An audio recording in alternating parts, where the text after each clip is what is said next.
Me and Crystal, we were in love from a very, very young age.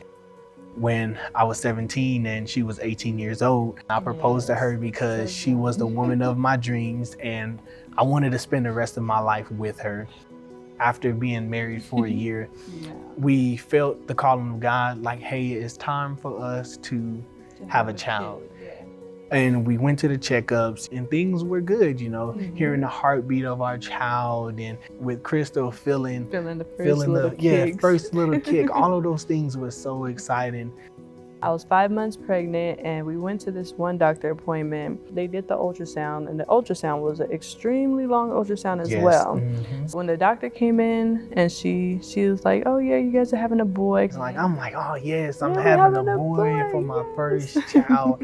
But then we were hit with some bad news. They said our son, he has special needs condition called osteogenesis imperfecta.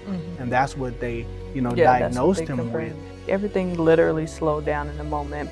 It was just all of these thoughts, all of these worries, all of these doubts, all of these fears that we were facing in that moment. On the day that Crystal gave birth, I saw my son, he looked like he was dead.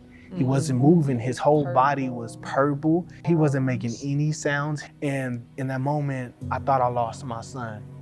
He had fractures from his neck all the way down to his feet. He was on oxygen. He was having breathing problems. He was in a lot of pain.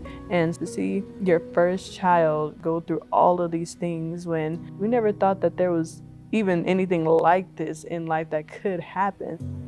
We spent the next 2 months in the hospital. With him being in the NICU, it was a lot.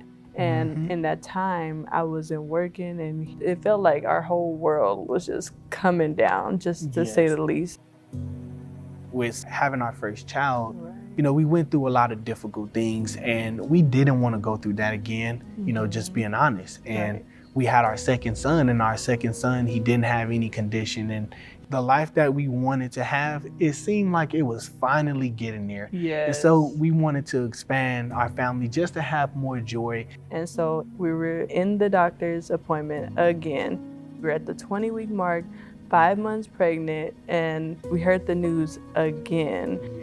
And it was just like, wow, like, God, what? Like, we just couldn't believe it. Yeah, it was like, God, I know that this is what they're saying, but why do we have to go through this again, God? That was hard. Like, if we're being honest, in this moment where everything was going good for us, things started to crash in our life again. And so I made it up in my mind, like, hey, Josh, we're gonna do things different. And so I looked online to search for an organization that would help my wife because I didn't want my wife to go through this alone. And believe it or not, one thing that popped up was Spreading Sunshine. And I filled out a form and I didn't tell her about it because I wanted to do something for her. This was all for her. Like, I was like, I'm not gonna let my wife go through this hard time without having the help and support that she needs. But I signed up for Spreading Sunshine. I filled out all the forms that they wanted us to fill out, and somebody reached out to me. A big part of the reason why we're able to even be here to share our testimony and share our story is because of the help that we received from Spreading Sunshine. This was an organization who wants to be there to help us to get through what we're about to go through and what we already been going through. God has definitely brought us through, and our oldest son now, he's 5 years old, and his name is Samson. And one thing that I love about my son is he brings us a lot of joy. And the reason why we also have joy is because we know that he doesn't have to be here today. But God spared his life and God blessed us and allowed for him to be able to make it and be here at 5 years old.